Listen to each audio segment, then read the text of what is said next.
Good morning, team. Good afternoon or good evening, whenever you're watching this. I said I was going to do a lot more posting on YouTube, didn't I? And a whole half term has gone past and I've done nothing. So I heartily apologise for that. I think this half term has been a lot busier than I was expecting it to be. Or I was just being incredibly optimistic about how much spare time I would have. And then the half term holidays have been incredibly busy. We broke up on the Friday. And I think we went on holiday. We went to Northumberland for a few days from Monday. And then we got back and had a day at home. And then we were away back up in Robin Hood Bay in Whitby. Had a lovely time up there with my mum. And then we came back and I helped out at a kids rock band experience, which was really good fun. It's called Team Rock. That's something that we do in the school holidays, but they are looking for, so it's called Team Rock. You can find that team, I think it's team-rock.co.uk, the website for that. And I think they're taking bookings for school workshops at the minute, which is really cool. It's really good fun. The kids need no sort of previous musical experience, but they get to spend the day rehearsing a couple of songs, and at the end of the day when the parents come pick up, there's a big concert. They all get to dress up like rock stars. There's proper lighting. They get introductions. It's the full shebang. I wish I'd have had that when I was a kid. The reason why I've jumped on and I wanted to sort of come and just have a bit of a ramble at you was because I'm sort of thinking about next half term and what we've got coming up and what songs I can be using to teach in schools and stuff. So what I normally do if I've got because I haven't obviously listened to a lot of chart stuff over the holidays, because we've been listening to like just the kind of music that we listen to normally in our house. So I made myself coffee, put my headphones on and listened to the Spotify UK top 50, or at least the top 10. I think I got down to like 13 or 14 by the time I did my little walk. And something occurred to me that like I thought was important to sort of talk about, and that's that there's always something. There's no new sounds on there. Like, it literally reminded me of listening to the radio back in the 90s, early 2000s. Like, Olivia Dean, who is massive on there at the minute, I can't think who she reminds me of, but some of it is like a really Burt Bacharach kind of backing me. I'm not mad at it, but it's not my kind of thing. But Man I Need is very, like, it just reminds me of being a kid and being in the back of my mum's mini Metro and listening to like Trent FM or Gem AM, and it sounds like the kind of thing that would be on radio too. The same with a lot of this stuff, like Where Is My Husband by Ray, Crazy in Love by Beyonce. Anyone? I think it's the drum beat that made me think of that. Again, back to Olivia Dean, which again, very Burt Bacharach-y kind of thing. Ordinary by Alex Warren. That dude's sticking around, isn't he? He's been on there a little while. Lily Allen, man, who upset her? I would not want to be on the. I would not want to upset her. Rain Dance by Dave featuring Thames. Rain Dance. Now that reminds me of, I don't know if you guys remember the Streets, early 2000s kind of thing. Very much reminded me. Now, I'm not familiar with Dave because rap and R&B is not really my jam. Would have been as a kid in my teens, and that literally early teens, everybody went through, like rap in the 90s was massive, wasn't it? But that really reminds me of like the Streets, like that kind of thing. Again, more Olivia Dean. And the Taylor Swift stuff that's in there at the minute, I'm not mad at Taylor Swift. Like, I think the new album is loads better than her previous two. But how much are you getting Cyndi Lauper vibes from some of the backing music on that? I am very strongly getting some Cyndi Lauper. There are other people that I thought of while I was walking around. It's all completely fallen out of my head now. And then the band Somber. Sombr. I'm assuming it's somber. I'm getting some like strokes with the distorted vocals, like that kind of thing. And I just don't think there's anything on there that sounds particularly new. I mean, you've got like K-pop Demon Hunters, but that's not real K-pop, is it? Like, and K-pop, real K-pop, the K-pop that I've heard, that the kids at school have shown me that they really like, is a bit more like light jazz, like with some elements of everything in there, which is probably sounds so different to everything that they've heard that's probably why it stands out for them. The K-pop Demon Hunters is just pop, like most of it is just pop, like it's not K-pop, it's just pop. And I'm flicking down there, and then right back at the bottom, like the bottom sort of from 30 onwards, is just stuff largely that's either been in the charts for like decades, or, you know, it's been around for a couple of years. Like, you've got Mr. Brightside's in the charts, Creep by Radiohead's in the charts, Dreams, Fleetwood Mac. And then obviously you've got, like, because we've had Halloween, you've got Ghostbusters, you've got the Monster Mash and stuff like that. The Gorillaz are in there, man. Feel Good Inc. That's like, how old is that song now? And it's just interesting, isn't it? Because none of these artists, or very few of these artists, are artists that the kids talk to me about. Like, so obviously if Billie Eilish released, I just had a flick through that, I didn't see any Billie Eilish, but like Billie Eilish, she releases a new album, she's in the charts. But the kids are introducing me to like so much music that isn't in the charts that I've not heard of, but they all seem to get. And I think this generation kind of get all of their music from social media, from like TikTok and those kinds of things. And I find that really interesting, because this is very definitely, I talk about a lot about sort of the pre-COVID world and the post-COVID world. So like pre-COVID, I could have the top 10 songs from the charts worked out, written down, and I could teach those. Everybody would have something that they really wanted to learn. Now it's like I've got the top 10 in my back pocket and nobody knows them.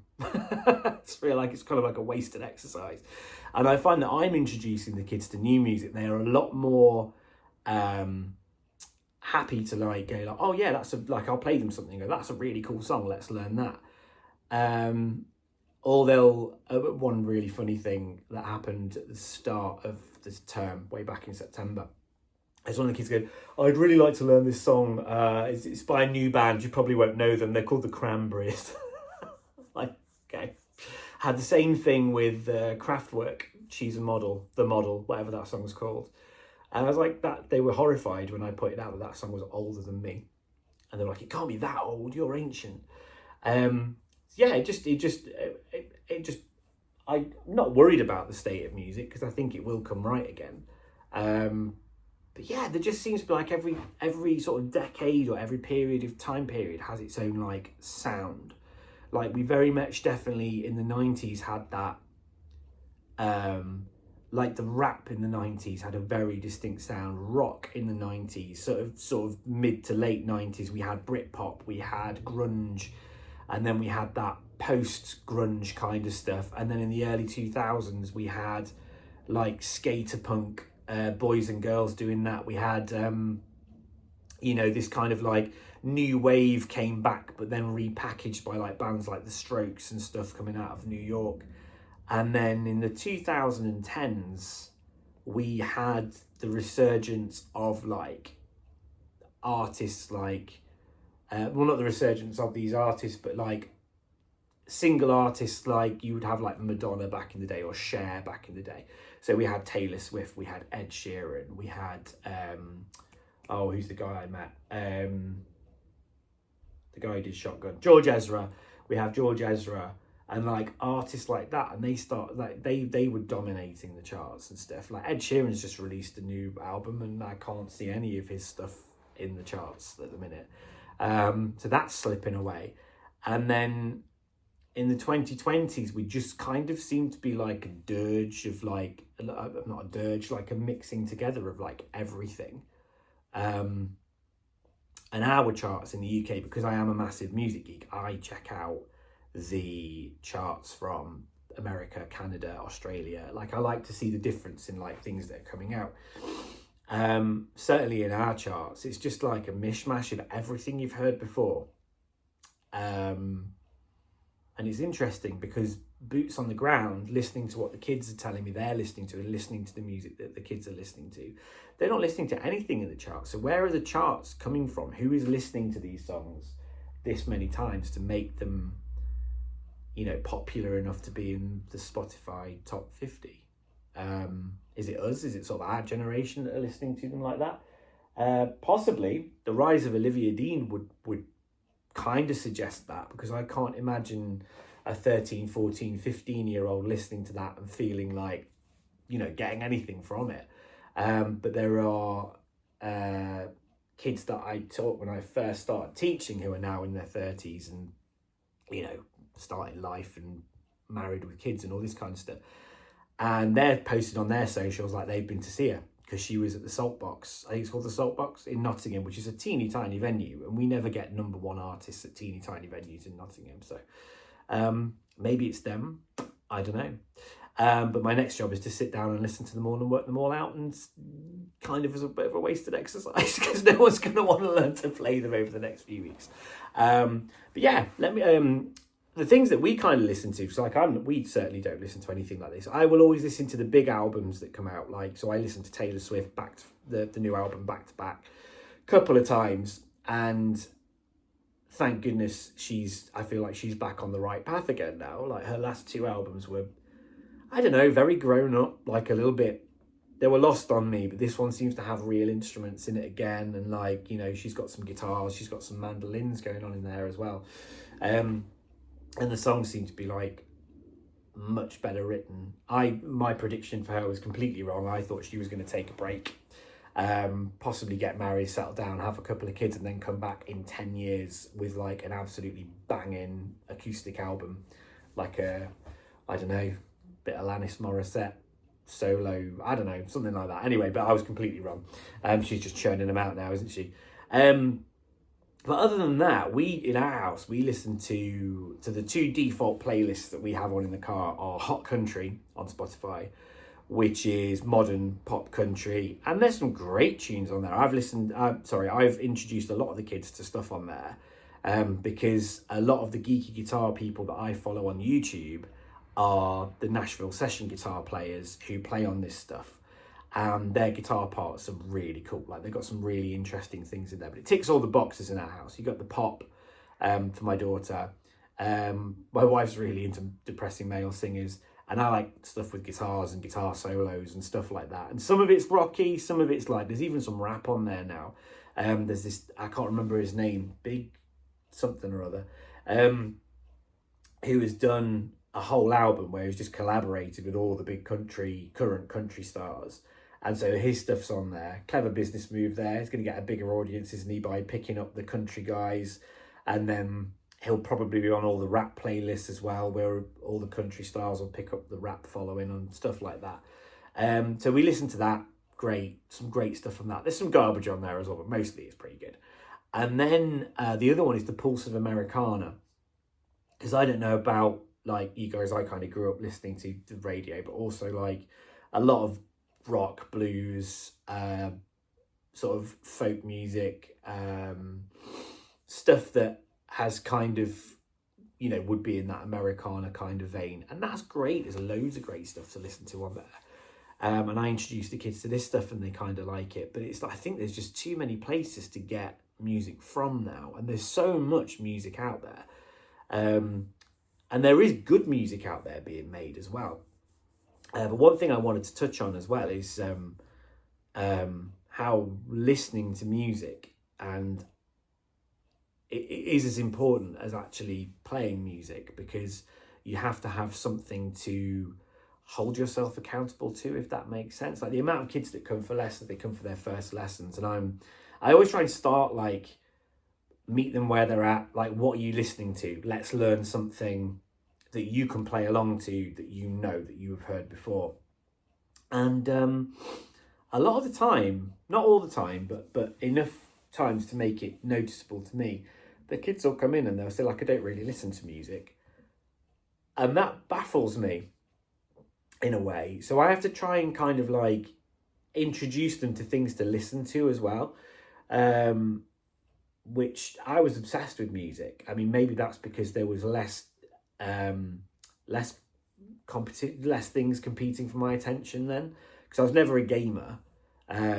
We did like the last game console I had was an N64, and I've still got it. And I don't think gaming appeals to me enough to take me away from listening to music or playing guitar or those kinds of things. Like in my free time when I have it, is very much like I'll stick some songs on and I'll try and figure them out. That to me is like my Sudoku, my gaming, you know, my baking, my crocheting. That for me, that fills that gap. So it's the day job and the hobby, if that makes sense. And I love it. It's like pulling it apart. It's like a puzzle. But yeah, I'm going to start, I think, giving my students like listening homework. I'm going to give them like a song. Maybe start them off with a song. Go listen to this a couple of times and then come back and tell me what you think.